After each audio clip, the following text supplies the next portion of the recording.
नमस्कार प्रिय विद्यार्थियों। आपका आपके चैनल GTTEDU पर आपका स्वागत है। हमने पीछे जो PSC थर्ड ईयर के जो चैप्टर पढ़ लिए थे उनमें जो लास्ट टाइम पढ़ा था वो आरोहण के आधार पर पादपों के प्रकार पढ़े थे, जिसमें हमने पढ़ लिया था विसर्पी, अनुसर्पी था, जो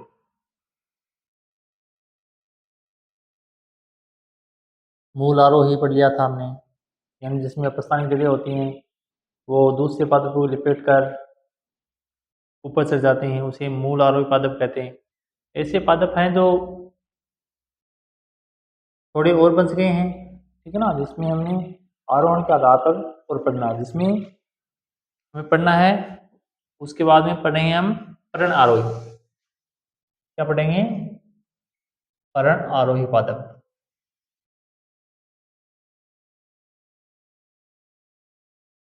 पर्ण आरोही पादप। पर्ण आरोही पादप क्या होते हैं? ऐसे पादप जिनमें पर्ण तंतु के समान रूपांतरित होकर पादप के आधार पर चढ़ने में सहायक होती है। ऐसे पादप जिसमें जो पर्ण होती है वो तंतु के समान रूपांतरित हो जाती है, तंतु में रूपांतरित हो जाती है। तो लिख लो, ऐसे पादप, ऐसे पादप जिनकी पर्ण तंतु में रूपांतरित होकर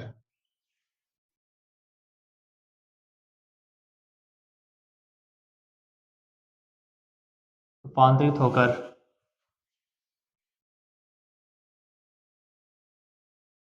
किसी आधार के सहारे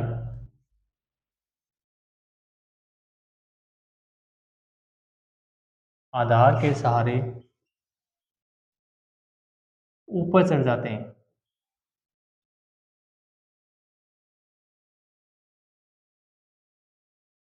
उसे पर्ण आरोही कहते हैं। पर्ण आरोही पादप कहते हैं। जैसे देखो, पर्ण आरोही किसे कहते हैं? यानी जिनका तना है, जो पत्तियां हैं वो तंतु में रूपांतरित हो जाती हैं तथा किसी आधार सतह से ऊपर चढ़ जाती हैं, वो क्या कहलाते हैं? पर्ण आरोही पादप कहलाते हैं। अब जैसे एग्जाम्पल देखते हैं पर्ण आरोही में, जैसे नेप्थीस कलीमेटिस, नेप्थीस कलीमेटिस, नेप्थीस कलीमेटिस, ये क्या है? पर्ण आरोही पादप के एग्जाम्पल हैं। आगे हम पढ़ेंगे आसंजी आरोही, है ना, आसंजी आरोही। आसंजी आरोही पादप कौन से पादप होते हैं? आसंजी आरोही पादप यानी वे पादप जो, यानी जिसका तना आसंजी डिस्क के समान होता है, आसंजी डिस्क के समान होता है एवं डिस्क की सहायता से पादप किसी आधार से चिपक जाते हैं। यानी इन आरोही पादपों का, इन आरोही इन आरोही पादपों का तना आरोही आरोही आरोही आसंजी डिस्क के समान होता है, समान होता है, तथा ये पादप इन आसंजी डिस्क से किसी आधार सतह पर, किसी आधार सतह पर ऊपर चढ़ने का काम करते हैं।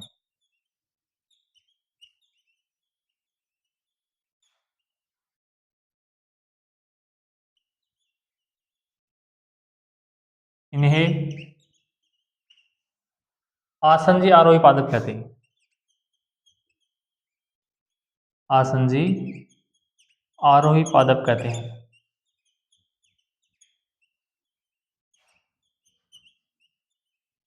यानी वे पादप जिनका तना क्या होता है, आसंजी आरोही डिस्क के समान हो जाता है।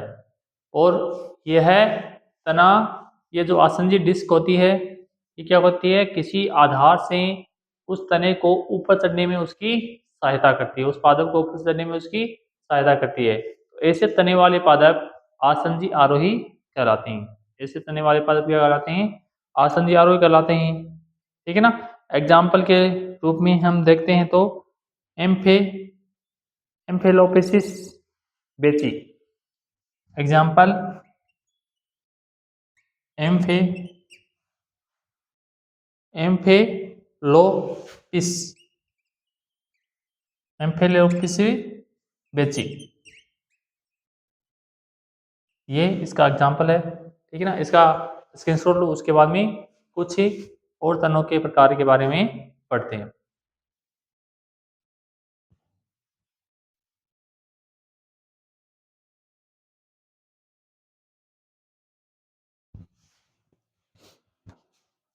अब आगे पढ़ेंगे हम तने में शाखन। क्या पढ़ेंगे, तने में शाखन।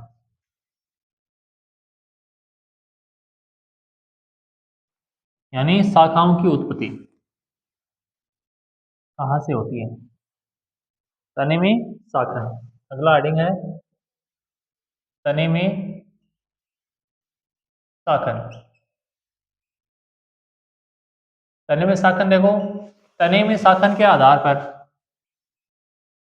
तने में शाखन के आधार पर यानी शाखाओं की उत्पत्ति के आधार पर, कहाँ से शाखाएं उत्पन्न होती है, शाखाओं के, तने में शाखाओं की उत्पत्ति के आधार पर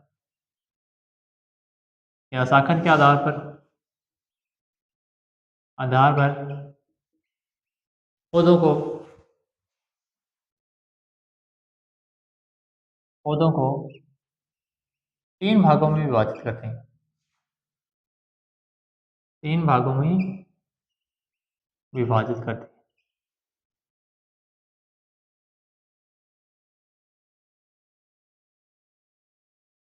यानी पौधे में शाखन के आधार पर कहाँ से शाखाएं निकली, तीन भागों में विभाजित करते हैं। ठीक है ना। शाख, टूप या जिसे झाड़ी का दो,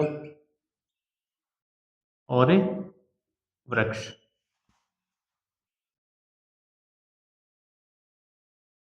ठीक है ना। शाक, झाड़ी और वृक्ष। अब देखो, शाक के पौधे होते हैं, शाक के पादप। ठीक है ना। जिनका जो द्विवर्षीय पादप होते हैं, द्विवर्षीय पादप होते हैं,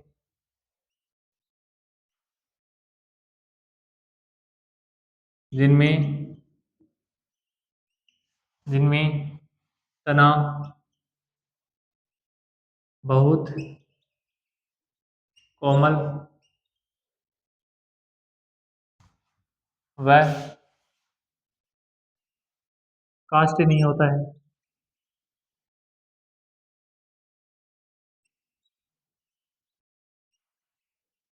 शाखाओं की उत्पत्ति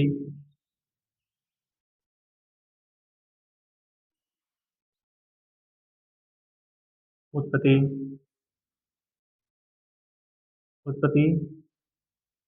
सतह से ही होती है,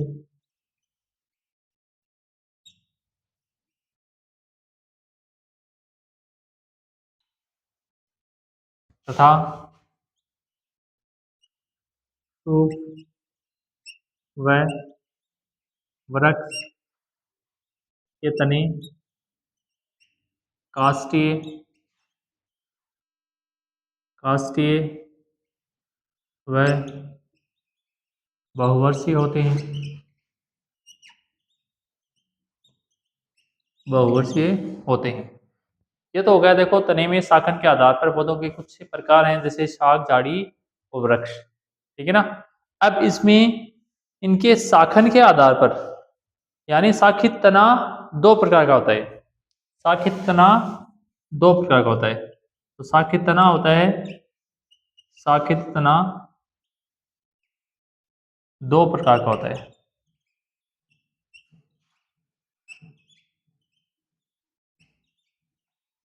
पहला एचोडॉक्स,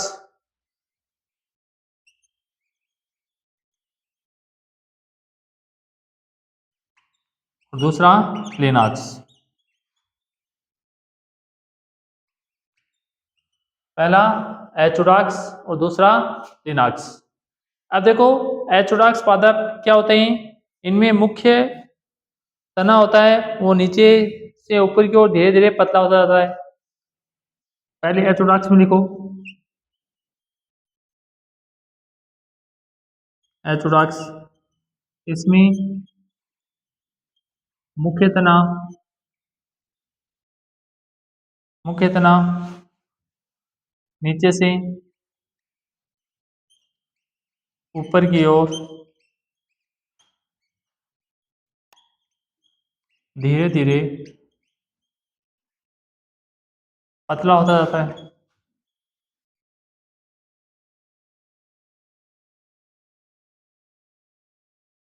पतला होता जाता है।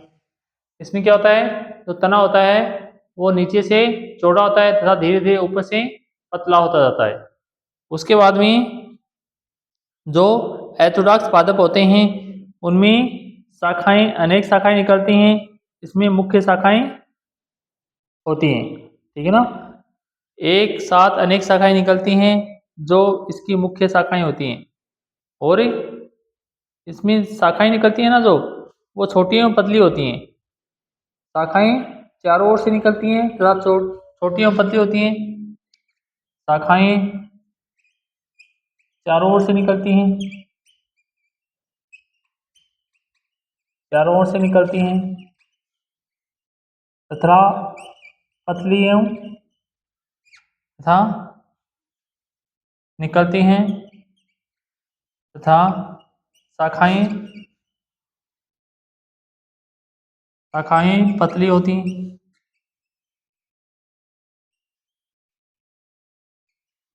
पतली होती हैं।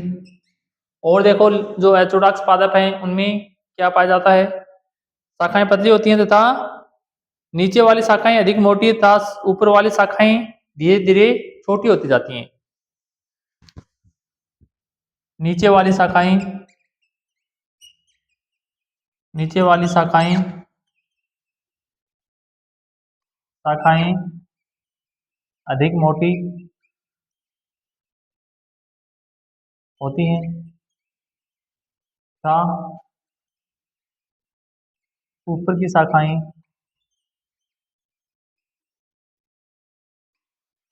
पतली होती हैं।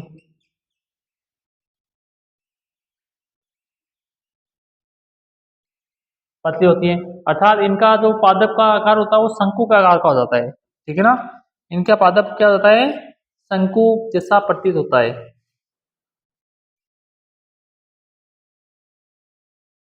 ऐसे पादप, ऐसे पादप, ऐसे पादप शंकु के समान प्रतीत होते हैं।